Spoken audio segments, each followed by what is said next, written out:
Bora trabalhar, meu povo e minha pova! Vocês estão bom? Espero que com muita saúde! Vamos começar a falar então de classificação regional de produções agropecuárias, para completar aquela aulinha que a gente já viu aí de espaço agrário brasileiro e mundial. Aqui a gente vai ver a produção agropecuária brasileira e, em seguida, principais áreas produtivas agrícolas e pecuárias do mundo. É uma análise de mapas, tá, gente? A gente vai fazer o mais rapidinho possível, dando toques gerais, mas é uma análise que pode ser feita individualmente a partir da observação dos mapas. Perfeito? Bora trabalhar, meu povo! Olha só as áreas brasileiras de produção de café. A gente sabe que o café foi introduzido no estado de São Paulo, Rio de Janeiro, pela coroa portuguesa e que se tornou o principal produto da região ali do sul do Rio de Janeiro, região ali de Petrópolis, e também região do Vale do Paraíba, e depois ganhou expansão para o interior de São Paulo. Hoje o café já chega nas bordas da Amazônia, como a gente pode ver. A principal área produtora de café do Brasil é Minas Gerais hoje. O café no estado de São Paulo perdeu um pouco da sua força para a cana-de-açúcar. Temos uma área importante também ali entre Rio de Janeiro, Espírito Santo e Bahia, né? Então a gente vê as manchas da produção de café no Brasil. Beleza? Lembrando que o café é uma produção conhecida como cultura de rico, voltada para o mercado externo. E o Brasil é o maior produtor do mundo de café e o maior exportador do mundo de café. Agora, em seguida, a análise daquela que eu já citei agora há pouquinho, a cana-de-açúcar, que ocupou a área do oeste paulista, retirando dali muitas das áreas de plantio de café e da produção de gado. Também chegou no Triângulo Mineiro. Qual é o Triângulo Mineiro? Essa ponta aqui, ó, entre Goiás e São Paulo. A cana-de-açúcar, que começou sendo produzida no litoral nordestino, continua tendo grande importância lá, e agora ela avança sobre o sul da região do Mato Grosso do Sul, principalmente sobre territórios indígenas dos Guarani Kaiowá, que estão sofrendo o holocausto interno dentro desse país por perderem seu território e seu direito de viver nas suas terras. Tá? E quando eu chamo de holocausto, isso implica também em mortes e assassinatos. É uma guerra étnica que o Brasil vive e passa. Tá? Então, tá aí as principais áreas de produção de café que se interiorizam também por Goiás e por Mato Grosso. Café não, desculpa, cana-de-açúcar. Chegamos então à soja, basicamente produzida no centro-oeste brasileiro, mas partiu a produção de soja do país da região sul, ali entre Rio Grande do Sul, Santa Catarina e o oeste do Paraná. Avançando com a fronteira agrícola da soja sobre Goiás, sobre Mato Grosso do Sul e Mato Grosso. E hoje já chega ali na região do Mapitoba, que é a região entre Maranhão, Piauí, Tocantins e Bahia, uma das áreas do Brasil que mais valoriza os solos por conta da presença da soja e também da produção de gado. Aí chegamos à produção de gado, cuja fronteira produtiva também parte do sul do país, avançando sobre o centro-oeste e hoje já ocupando territórios internos da Amazônia. A fronteira pecuária é uma das grandes responsáveis pelo desmatamento da Amazônia e foi uma das grandes responsáveis pelo desmatamento do Cerrado. Já pressiona tanto a Amazônia quanto reservas nativas, como por exemplo o Xingu. É importante a gente lembrar que esse governo é atualmente todo favorável à ocupação tanto da soja quanto de qualquer outro produto agropecuário, principalmente o gado, em áreas de reservas naturais, ambientais ou parques de proteção natural ambiental ou reservas indígenas. O nosso presidente já disse que ele não vai colocar os interesses da nação abaixo dos interesses ambientais ou étnicos de cada grupo social. Fique aí você fazendo o seu julgamento em relação a isso. Eu acho que ele mandou muito mal. A regionalização das produções pode ser vista de maneira mais específica.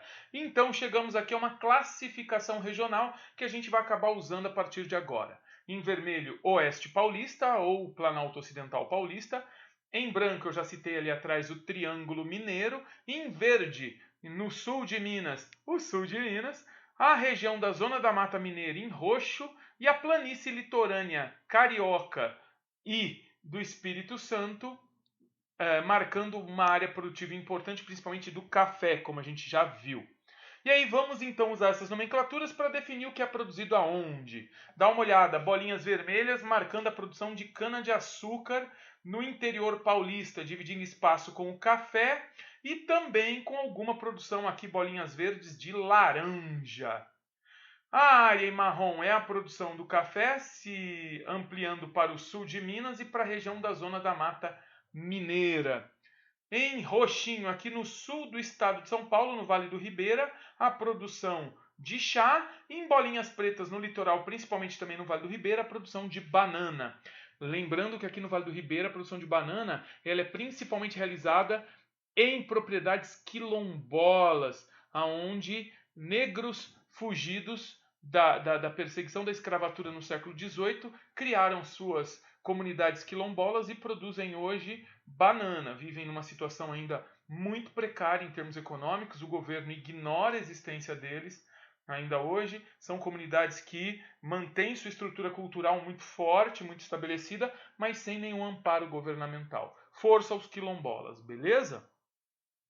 Aqui as regiões de municípios produtores de laranja, a partir de Araraquara até lá na região de Olímpia, que é a região do Vale da Citricultura brasileira, passando ali por Monte Azul Paulista, Colina, Bebedouro, Taquaritinga, Matão. A região nordestina pode ser dividida em 4 sub-regiões. A região da Zona da Mata em verde, o agreste em vermelhinho, o marrom é o sertão e o branco, amarelinho é o meio norte. Lá no meio norte temos a produção de cocais, babaçu, carnaúba, buriti, além de áreas produtoras de soja e gado. Na região marrom, o sertão, produção de subsistência, principalmente de tentativa de produção de gado, uma tentativa de produção de caprinos no Brasil, né, cabra e bode, e produção de subsistência agrícola, principalmente o feijão. Na zona da mata, nós temos a produção de cana-de-açúcar como produção preponderante. E no agreste, uma região de produção de alimentos, que vai desde a produção do caju, é aí que se produz o caju, o abacaxi, feijão e outras tantas leguminosas que vão abastecer o nordeste do país. Na região centro-oeste, nós temos a presença de áreas pastoris, de gado, bovino, e nós temos também áreas de produção de soja. Agricultura mecanizada e principalmente agricultura em latifúndios, cultura de rico. Essas setas vermelhas mostram o avanço da fronteira agrícola da frente pioneira em relação à Amazônia. No sul do país nós temos a maior presença de minifúndios na região ali, tanto das serras gaúchas quanto da Serra Catarinense, temos produção de uva e vinho. Temos também no centro do Rio Grande do Sul produção de arroz. Nós temos a produção também de fumo. Nós temos a produção de culturas diversificadas no norte do Paraná e na divisa entre Rio Grande do Sul e Santa Catarina, como café, soja, laranja, cana-de-açúcar. E em roxo nós temos o avanço da soja, e em verde a presença do milho e do gado. São os principais produtos produzidos na área agrícola sulista brasileira. Beleza? E por fim vamos à produção das demais regiões do planeta. Uma visão geral, ok? No Canadá, a área agropastoril só nessa zona verde, que fica no sul do país, já que o norte do país é muito frio, congelado por estar perto do Círculo Polar Ártico. A produção agrícola ali é principalmente produção de cereais. Lembrem-se disso, toda a área muito fria tem aptidão para a produção de cereais, entre eles o trigo, por exemplo, né? Algumas espécies de milho, mas também cereais como aveia, cereais mais clássicos, tá bom? Temos ali regiões também pecuárias, mas principalmente pecuária bufalina. Perfeito? Nos Estados Unidos nós temos a divisão dos belts norte-americanos. Os belts são cinturões, onde se produz principalmente um tipo de produto, mas hoje em dia não mais exclusivamente esse produto. Em roxo temos o Dairy Belt, o cinturão de produção agrícola leguminosa, mas também de laticínios. Em verde escuro aqui, ó, onde o laser mostra, nós temos o Corn Belt, produção de milho, principalmente para produção de etanol e de ração animal. Este amarelo aqui, que fica no centro do país, nós temos ali o Tobacco Belt, produção de fumo.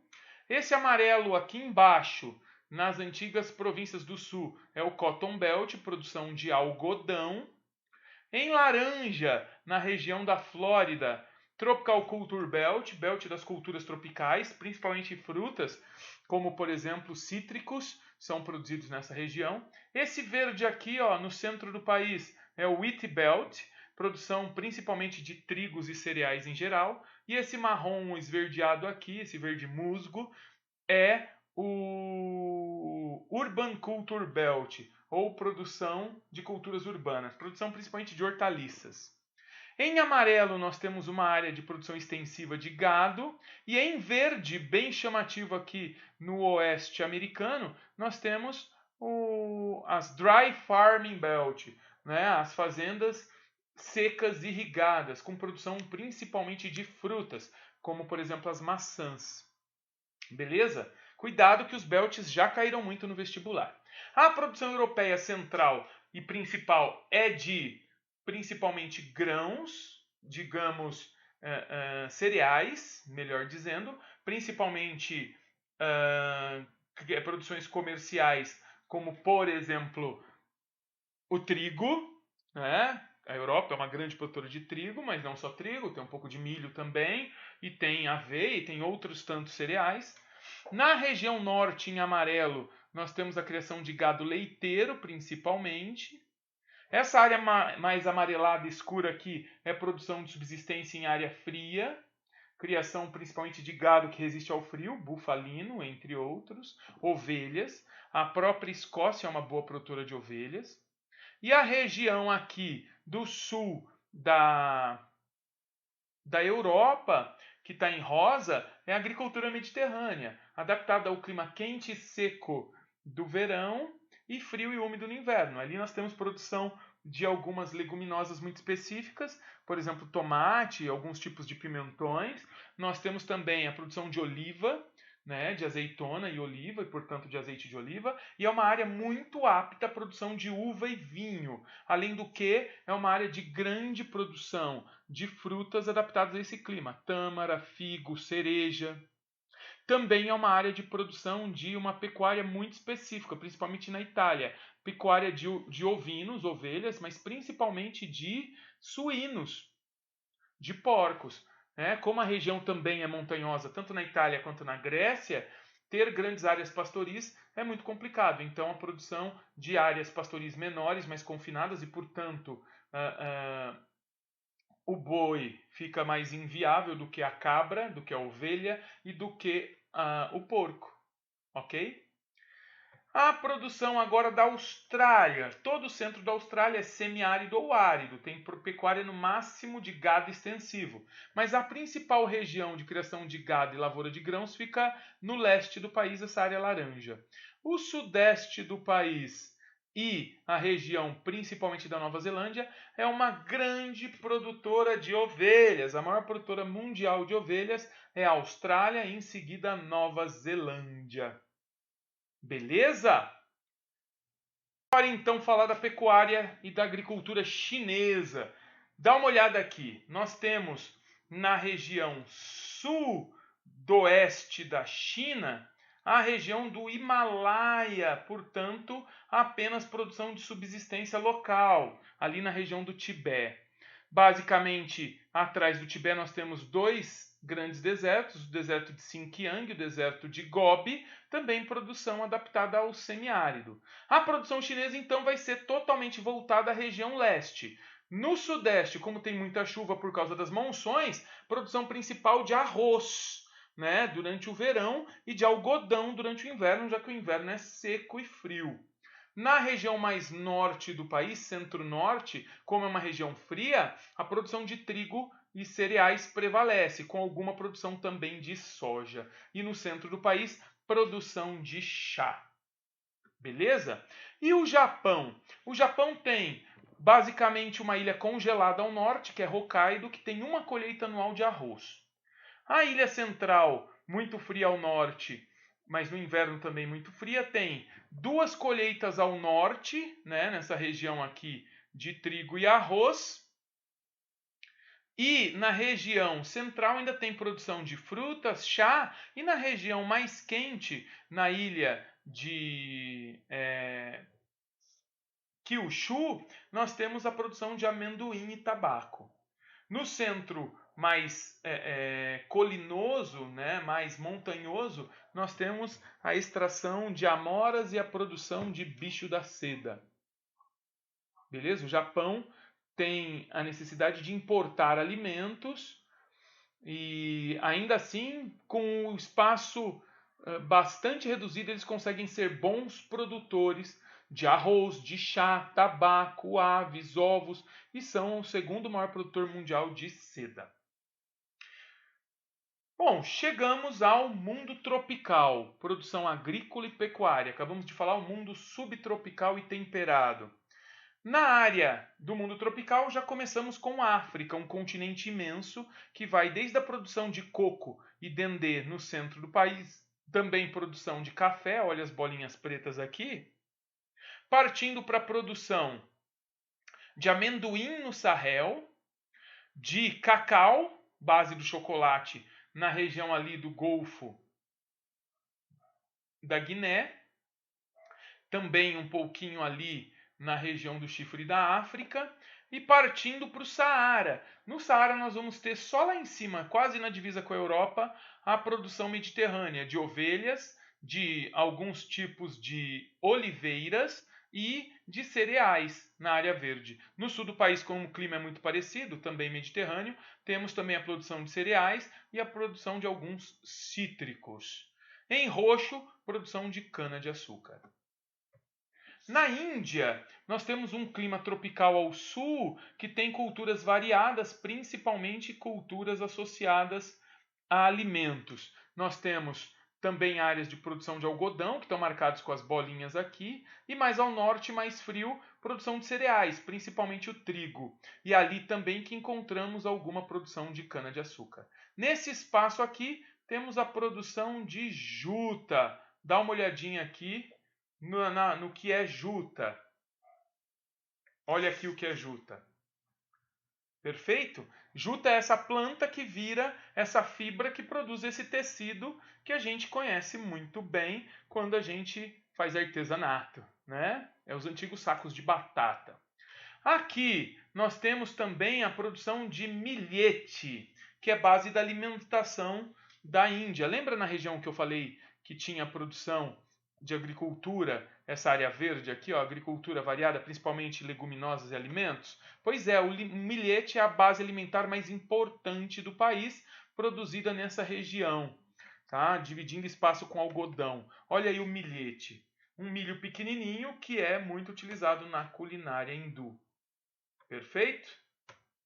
Bom, na América Latina temos uma diversidade muito grande de produção, mas alguns produtos a gente pode determinar como sendo uma área, como sendo típicos da área caribenha. Típicos não porque nasceram lá, mas muito produzidos hoje lá. Um exemplo disso é a produção de bananas. Também temos ali produção de cacau, temos produção de fumo e temos alguma produção vinícola.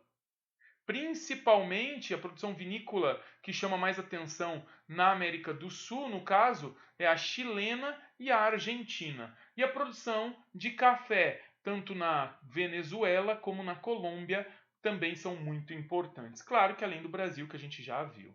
O México tem uma produção extensiva de bovinos na parte seca, na parte norte. A parte central produz milho, que é a base alimentar dessa nação. Também tem produção ali nessa região de cacau, que é típico dessa região. É um fruto típico ali dos astecas e dos maias. E nós temos uma área florestal mais ao sul. No centro temos produção de algodão. Em todo o resto da América do Sul, com exceção do Brasil, nós temos uma área de pecuária extensiva nos Andes, nós temos uma área de fruticultora, principalmente no Chile, né? E nós temos também a agricultura mediterrânea também no Chile, porque o clima é mediterrâneo. E aí a propensão em produção de uva. Beleza? Áreas não agrícolas, essas áreas amarelas, por conta das montanhas ou até do deserto do Atacama. E nós temos uma área de produção de café em plantations que vem do Peru até a Venezuela. Beleza? Bom, a gente fica por aqui. Né? Basicamente, analisamos toda a produção brasileira em outro momento lá atrás. Esse é o mapa da produção policultora do Brasil que a gente já viu por partes. Então ficamos por aqui e desejo a vocês uma ótima semana e que tenham também muita saúde. Permaneçam saudáveis, meus lindos e lindas. Tchau!